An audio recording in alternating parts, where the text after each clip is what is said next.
सबसे पहले मैं तमिलनाडु की धरती पर महान तमिल भाषा में बात नहीं कर पा रहा हूं, इसलिए आप सभी की क्षमा मांगता हूं। இந்த மிக புண்ணிய பூமியான தமிழகத்துல தமிழ் மக்களாகிய உங்களிடத்தில் தமிழ் மொழியில் பேசவில்லை என்ற வருத்தம் எனக்கு இருக்கிறது. அதற்காக உங்களிடத்தில் முதலில் மன்னிப்பு கேட்டுக்கொள்கிறேன்.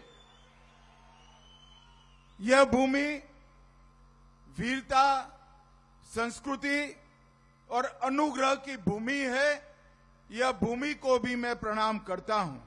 இந்த மண் சரித்திர முக்கியத்துவம் வாய்ந்தது, வீரம் மிக்கது, பண்பாடு மிக்கது, கலாச்சாரம் மிக்கது. முதலில் தமிழக மண்ணை வணங்கி என் உரையை தொடங்குகிறேன். हमारे नागालैंड के दिवंगत राज्यपाल, तमिलनाडु के ही धरतीपुत्र श्री ला गणेशन जी कुछ दिन पहले दिवंगत हो गए। मैं आज ला गणेशन जी ने पूरा जीवन जो भारतीय जनता पार्टी का काम किया, उनकी आत्मा की शांति के लिए प्रभु को प्रार्थना करता हूं। தமிழக மண்ணை சேர்ந்த ஒரு மாமனிதர் நாகாலாந்தின் ஆளுநராக பதவியில் இருக்கும்போது திடீரென்று இறைவனடி சேர்ந்து விட்டார்.